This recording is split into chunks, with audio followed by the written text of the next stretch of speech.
ancient temple built to worship God. And 2, Muhammad, peace be upon him, was born in Mecca. I can already see the comments. Oh, you worship the Kaaba. Let me explain this again. The Kaaba. Hey guys, welcome back to Muslim Minds. We will be reacting to a video called How Islam Began in 10 minutes, but the video is actually 8 minutes. So hopefully they get nothing else wrong.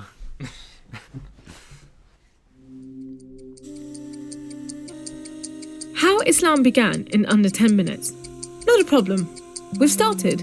Okay, so travel back in time with me to a land far, far away and long, long ago. Mecca and Arabia, about the year 570. She said far away, but what if you live in Arabia? Mecca is important for 2 reasons. 1, the Kaaba is there, an ancient temple built to worship God. And 2, Muhammad, peace be upon him, was born in Mecca. I can already see the comments. Oh, you worship the Kaaba. Let me explain this again. The Kaaba is a building. It's just stones. There's no images. There's no idols inside. If you go inside the Kaaba door, it's an empty house. You used to be able to go in and even pray inside. But the reason you can't pray inside is because there's so many pilgrims now that if they get in, it'll become a safety hazard. But the reason the Kaaba is even there in the middle of the Masjid al-Haram is because it symbolizes the central point in which the Muslims face to pray. The place established by God, which has been made a holy place that the Muslims consider the new greatest temple of God, which is Masjid al-Haram. So the Kaaba is nothing more but a unification point. It has been reconstructed, broken down. You can go there. If you are lucky enough to pray inside, you can pray inside. And there's nothing to worship in it. We have the idea of God in our minds, and we bow down in this direction to pray to God alone. So that's the whole purpose of the Kaaba. Now, problem. I can't show you Muhammad because it wouldn't be right. I'll tell you why in a bit. But in the meantime, here's his name in Arabic. Nice. Back in the day, Mecca was a lawless place. The only way to be safe was to have backup. Lots of rich big brothers who'd beat up anyone who got in your way. So the place was ruled by the most powerful families who could do pretty much what they wanted. I like how she's explaining it in elementary terms. It'll be easier for people to understand. Good for people that are not Muslim to understand in a presentable, easy, funny way, I guess, in a way. And religion didn't help. By this time, the Kaaba had been filled to overflowing with 360 idols that did nothing to help anyone. So it was a tough place to grow up if, like Muhammad, you were a poor orphan and believed in just one God you couldn't see, like the Jews and the Christians. He called him Allah, the God, in Arabic there. Muhammad's dad died before he was even born, and his mum died when he was just 6. So he was brought up by his grandfather, Abdul Muttalib, and then, when he died too, by his uncle, Abu Talib, who had the respect of the city's ruling families, so Muhammad was safe for the time being. Muhammad started out as a shepherd and then became a businessman, travelling about buying and selling stuff for rich clients. When he did some work for a rich widow called Khadija, she was so impressed by his honesty and skill that the camel sounded like he needed to see a doc. But yeah, just as you can see, the life of the Prophet Muhammad SAW, it was kind of brushed over, but it was very tumultuous and a lot of pain. His father died. He never met him. His mother died. When he was a adolescent 5-6-year-old. His grandfather died, who was taking care of him, and then he had to live with his uncle. And back then, your tribe is like your safety. If you were not in a tribe, then you can be attacked and stuff like that. Slavery. Yeah, so it was very different back in those days. They ended up getting married, and for a while, it looked like Muhammad was going places. Well, he was, but not how you think. Every year in the month of Ramadan, different calendar, different names for the months, there was a big party around the Kaaba when people made sacrifices to the idols. Muhammad hated it, so he'd get out of town and sleep in a cave he'd found on top of a nearby mountain. One night, Muhammad's praying to Allah when wham! There's the angel Jibreel, you might say Gabriel, standing right in front of him. Read, says the angel, but Muhammad couldn't read. No schools, you see. Jibreel keeps on at him. 3 times he says, read. Then he grabs hold of Muhammad and wham! Again, it's like Muhammad's learnt the words off by heart. So he cites the message out loud. Read in the name of your Lord, who created man from a drop of blood. Read, for your Lord is most generous.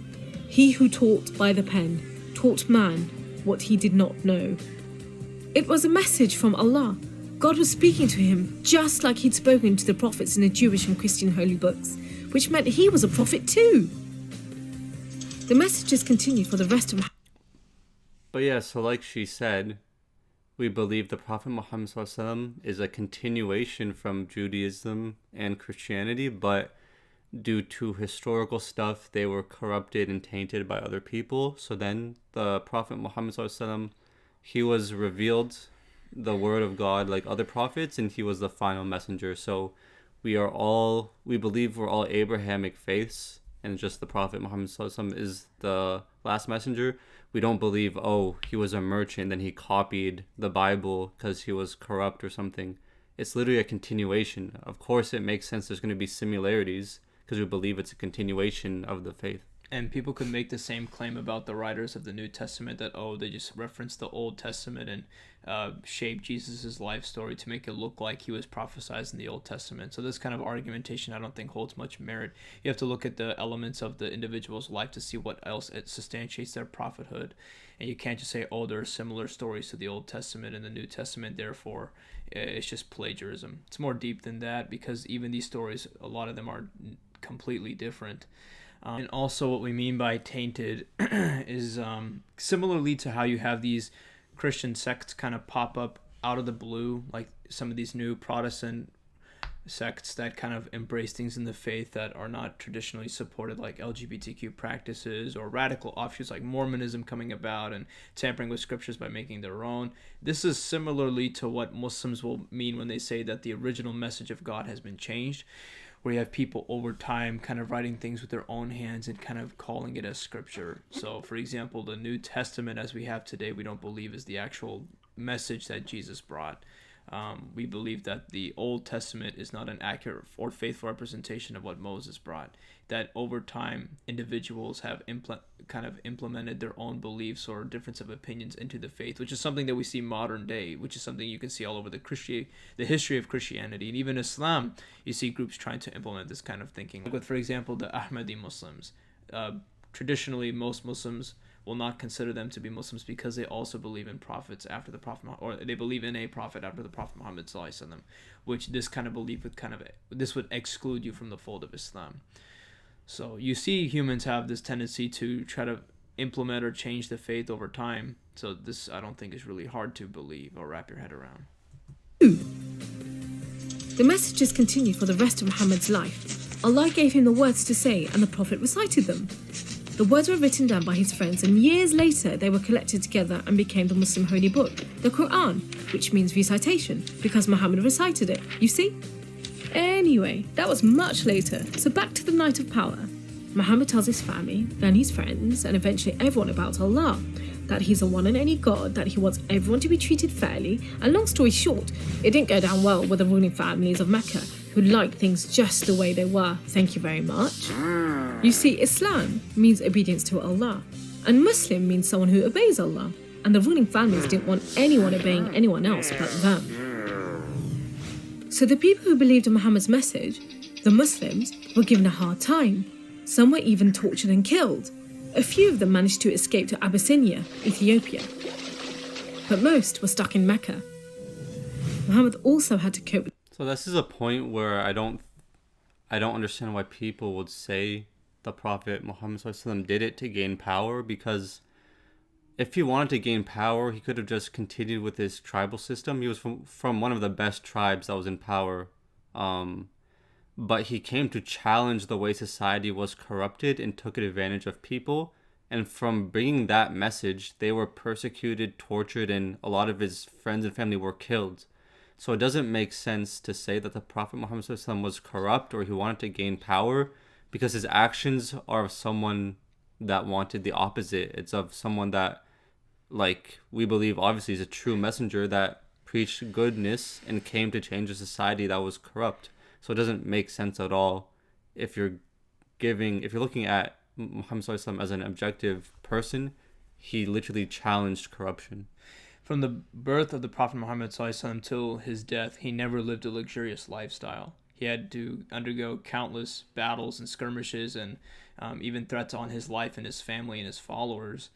And then you see him consistently praying in the middle of the night for long periods of time, weeping in his prayer, giving to the poor, living very humbly. he didn't receive any benefit worldly from this prophethood, right? He was offered by the Quraysh, or the tribal people in Mecca. They said, look, if you stop just preaching, we'll give you money, we'll give you status, we'll give you wealth, we'll give you power, we'll give you women, every single thing that someone could want in pursuit of power and prestige and status. But the Prophet Muhammad SAW rejected all of this. And again, for all of his life, he suffered starvation, he suffered exile from his own home. His own followers were attacked and plundered, and he himself had to undergo a lot of hardships just to spread the message of Islam, which is worship one God, don't associate any partners with him. And so yeah, I would say objectively you have to acknowledge that either the Prophet Muhammad SAW was genuinely believing in what he was teaching, or you have to prove some other kind of agenda, because the falsehood of saying that he did this merely for power is not present in his life at all. The death of his wife, and then just a few weeks later, his uncle too. Feeling very down, he went to the Kaaba to pray to Allah one night. Then, the weirdest thing happened. Jibreel turns up, sits him on a winged horse called Al-Buraq, and flies him all the way from Mecca to Jerusalem. He prays with all the prophets who have ever lived. Then, he's taken up to the heavens to chat with some of the prophets, and then into paradise itself, where Allah tells Muhammad to pray 5 times a day and to stay strong. He's returned to Jerusalem and then flies back to the Kaaba in Mecca.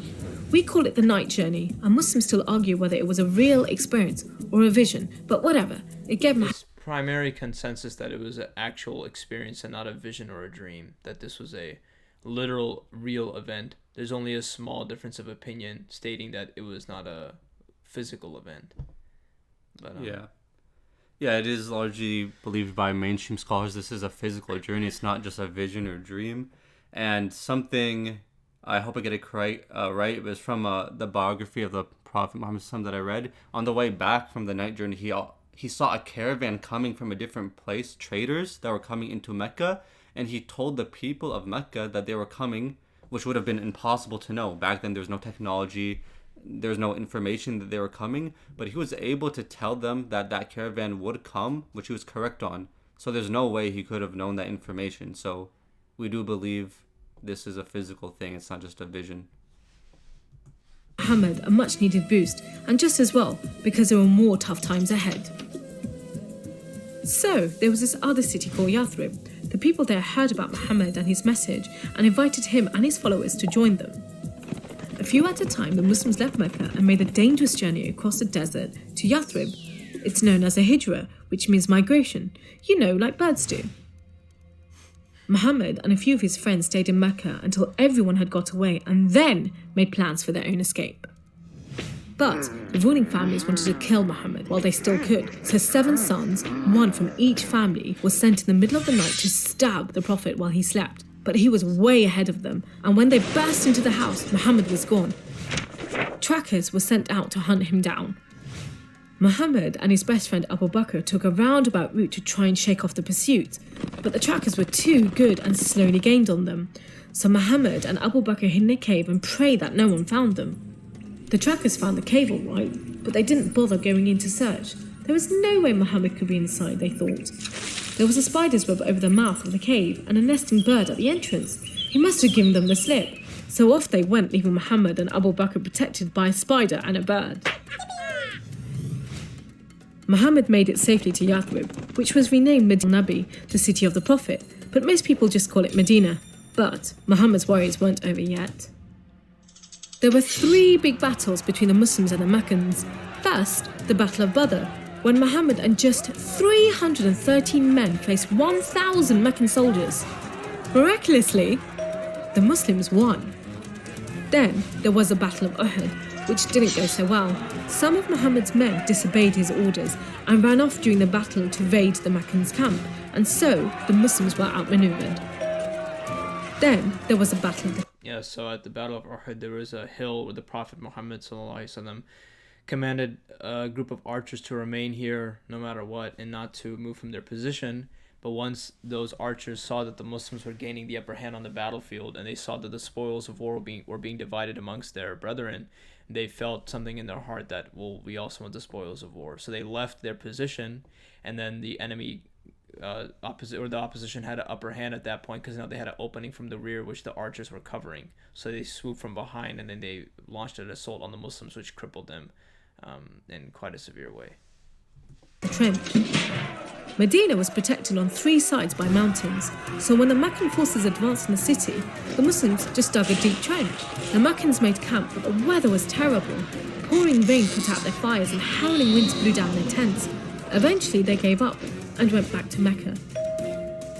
It was all a bit embarrassing. They were losing the respect of the local tribes who were flocking to join the Muslims. So a peace treaty was signed at Hudaybiyah. But it wasn't long before the Meccans broke it. Muhammad decided that enough was enough.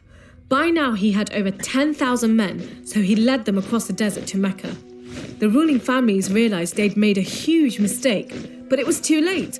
All they could do was surrender. At this point, Islam grew in power and in number to such a degree that the Meccans that had control, they no longer could really oppose the Muslims. So at this point, they had no other option except to embrace Islam and accept the Prophet Muhammad ﷺ. But you have to consider, for 20 years of persecution, war, and attack on the Muslims, the Prophet Muhammad ﷺ and his 10,000 men could have come and wiped out what was left of the pagans in Mecca, but he didn't. He came back peacefully and established Mecca again as a place of monotheism, and showed mercy to the people who showed enmity and hatred towards him and his followers, even though he had every ability to wipe out his biggest enemies that were present, but he chose not to. And hoped that the Muslim army killed them quickly. But Muhammad said there should be no more fighting. He rode into Mecca and went straight to the Kaaba. He circled it 7 times anti-clockwise and smashed all the idols, rededicating the Kaaba to Allah. And that's why I'm not going to show you Muhammad. The Muslims wanted to make it totally clear that they only worship the one unseen God. So they didn't have any pictures of Muhammad in case anyone thought he was an idol, and they didn't have any pictures of Allah because he's like nothing on earth, so it would be impossible to draw him anyway. So there you go, how Islam began in under 10 minutes. How did I do?